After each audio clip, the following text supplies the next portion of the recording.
The moratorium proposed before us is an issue that this board has approached with the utmost seriousness, for it involves questions of property rights and community integrity, of agriculture and energy, of the environment and economics, and the past and future of our county.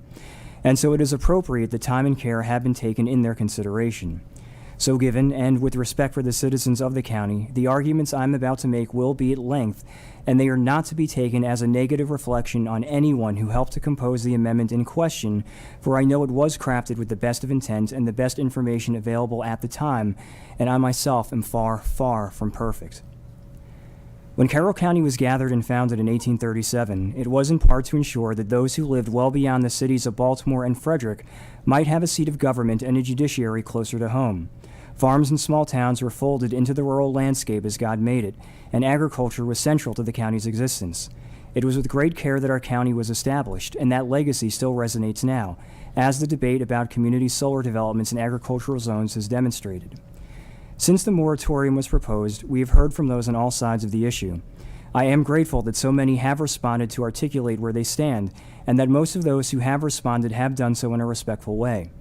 While some would have us believe that there is some easily identifiable divide here, there is not. To take one crucial example, we have heard from farmers both for and against the solar development of agricultural land. Only when it comes to developers do we find a distinction that all of them are in favor. And some, not all, but some of those developers have attempted to exercise influence through condescension, dismissal, and threats that they will seek greater land allowances through the auspice of the state if this county does not accede to what they want. And I do not take well to those developers attempting to bully the citizens of this county. Clearly, those certain developers do not understand the community they want to participate in, but I certainly now have a far better sense of those developers. But the issue at hand, the moratorium, remains ultimately rooted in who we are and in our heritage. The Agricultural Preservation Program continues under this board, understanding the vital importance of agriculture to our way of life. Victor Davis Hanson has identified the family farm as the foundation of Western civilization, and it was in rural Greece in the 7th century BC that the concept of citizenship came into being. More than 2,700 years later, across America and in our county, the farm helps to preserve and renew the foundation of our values, for the practical is necessity, our love of God, family, home, neighbors, and of citizenship. It is in American citizenship that we embrace the individual and the community in our way of life. This explains why, when viewed in the context of agricultural heritage and preservation, and how farming remains the county's greatest economic share, the debate is this challenging over solar developments. After all, why shouldn't I be allowed to do anything I want with my farm? With solar alone, we are not dealing with agriculture. You cannot eat electricity. Though they are described as such, these are not farms or fields. They are solar developments. They are not full of horses, cows, or crops, but will be sprawling collections of machinery that will curtail future use of these places and will transform the land and the landscape in which they exist. One will feel the impact of a changed place. The truth is that we have to be prudentially selective about where solar developments may go. Some will charge that this is arbitrary and capricious, but it is not. It is respectful and precise on behalf of those people and areas which will be affected by this. After all, what may suit one location may not suit another, and this to a large degree underscores the importance of zoning. Now, I readily agree that there is a compelling argument to be made for a property owner's use of his or her own land, and I support the freedoms inherent in property ownership. But freedom, true freedom, means responsibility towards ourselves and towards others. Bearing in mind neighbors, community, designated zoning, and more, limits are necessarily faced. Otherwise, why bother with things like zoning at all? Why not allow a property owner to open up an adult entertainment shop at will?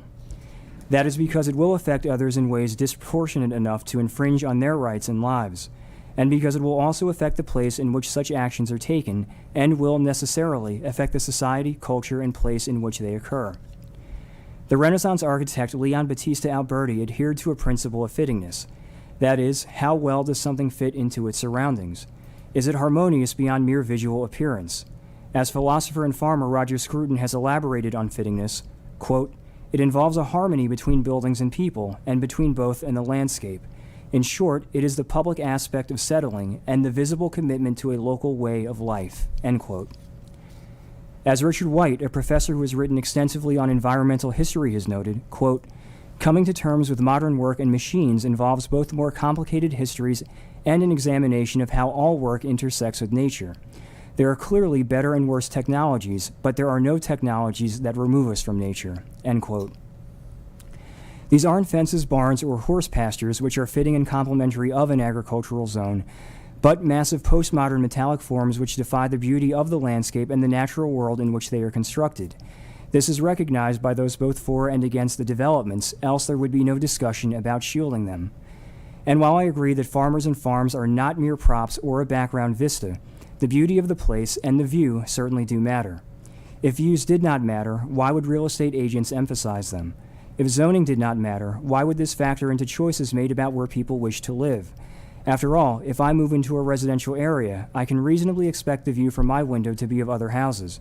If I move into a rural area, I can reasonably expect the view from my window to be of farms in the natural world.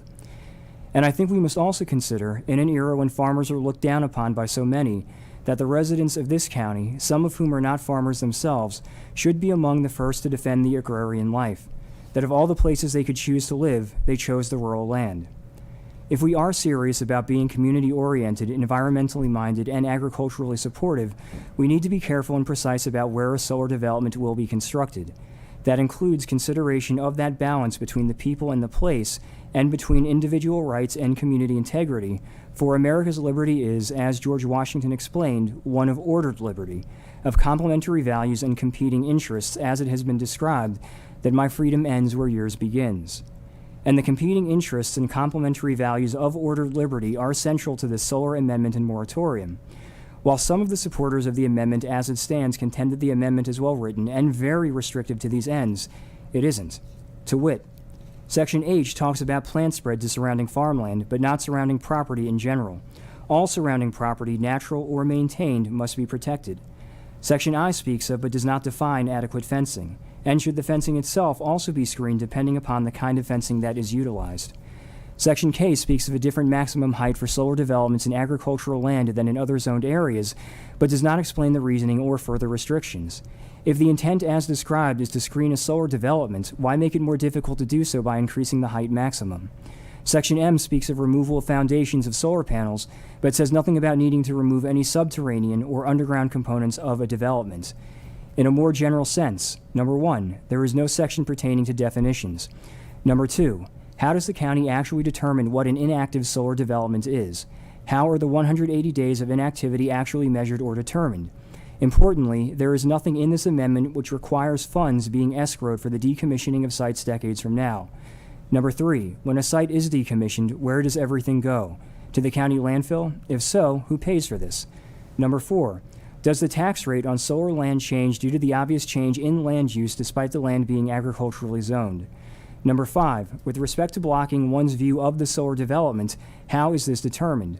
Our county is not a flat county. I may not see a screened solar development standing next to it, but I certainly may see it from the next hill. Number 6, there is nothing in here about the specific potential renewal process of a solar development, the years permitted per lease, the number of times a lease may be renewed, or even whether it all has to go back to planning and zoning. Number 7, there is nothing about the total number of solar developments permissible in the county. The Farm Bureau has advised us that 19,000 acres of land are potentially affected by the amendment. Number 8, there is nothing about the density of solar panels in a development. Number 9, there is nothing about the allowable distance between solar developments themselves as a matter of proximity. Number 10, while other sections contain recourse for nuisance to neighbors, this amendment does not. Number 11, while other sections contain wording on glare, this section does not. Number 12, there is nothing in this amendment or elsewhere in the solar sections which speaks about construction process standards such as mitigating grading runoff, etc. 13, there is nothing about the kind or quality of the solar panel materials that must be used, being free from PFAS, cadmium, lead, hydrochloric acid, etc. Having heard from someone who actually deals with water for a living during the public hearing, these are very serious considerations. Number 14, and given environmental concerns, shouldn't developers contribute to a county-monitored fund in perpetuity to mitigate any future potential environmental issues? Just this past year, 4 solar developers were fined by the EPA for polluting waterways with runoff. There is nothing in this amendment which ensures accountability or responsibility. How many technologies and practices, once considered safe, have been demonstrated to be otherwise? Number 15, should we require regular testing of solar developments for contamination? Number 16, There is nothing in here about a standard or uniform emergency shutoff configuration easily identifiable and usable by first responders. Number 17, should we require certain conditions which protect property owners from developers and their activities? What if prices or the nature of farming changes and a landowner wants to end their contract early? Do we require this as an option in the contract-making process? Number 18, should we require agrivoltaics, the dual use of solar development if occurring in agricultural land? That is to say, do we require that the land being utilized by solar must also have a simultaneous and active agricultural use, whether for shade-resistant crops, animal grazing, apiaries, or otherwise? After all, what is the use in preserving land for agriculture if the land is not used for agriculture? Otherwise, it would be like arguing for the charted course and integrity of a ship and then selling off pieces of the hull while at sea.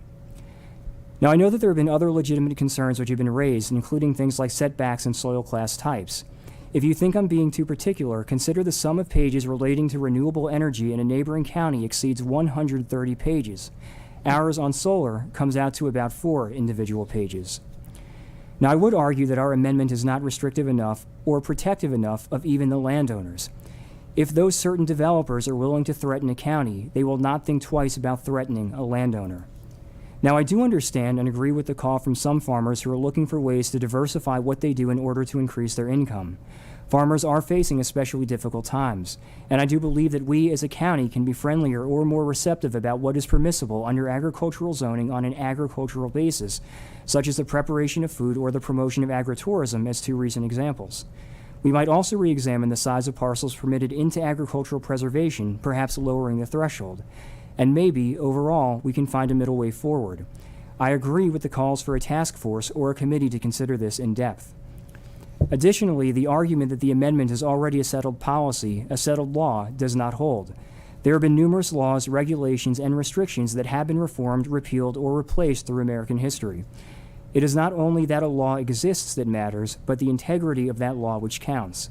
This is why the U.S. Constitution remains as viable a force as ever, but those laws like the Sedition Acts of 1798 and 1918 no longer exist. Solar on this scale is new to the county, and we owe it to all our residents, those against and for the solar amendment in part or in whole, to do our best to try to get this right while we have the time to do it. As nearly everyone in favor of the moratorium has explained, and as I believe, it isn't a question of solar, but where and how it goes. If we lose agriculture, if we lose those farms and meadows, we don't merely lose the land, we lose the people who tended to it. With their absence, a way of life is conceded. The values of those who love and were rooted in the land disappear, and with them a part of ourselves. And so our society and our culture are necessarily changed.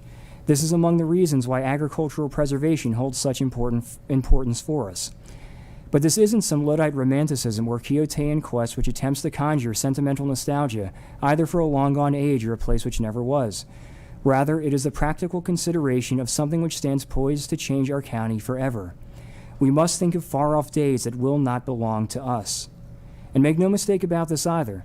This is not unfounded fear of change. Having adapted to tractors, tractor navigation, and agriculture software, the farmers here do not oppose change, they oppose impractical changes. If they are going to change something, they want to know it works, for their work does not enjoy the luxury or physical distance of mistakes. And this obtains for any resident who has a vested interest in what occurs in his or her community. Again, this is not an argument against solar, but where and how it goes. Now, should the developers sue us, that will only prove where their interests actually lie. Those who are rooting for the state to supersede local authority should reconsider, for the state is no steadfast ally of local farmers. And for those who would remind me that the days of local control of solar are numbered, and that this effort is ultimately useless, perhaps that may well be. But that makes it all the more important that we say something now and make some effort on behalf of all of our citizens despite what may come. It matters all that much that we never fall silent, for as we know here, home is everything. And so I will cast my vote for the moratorium with the promise of a better path forward. Thank you.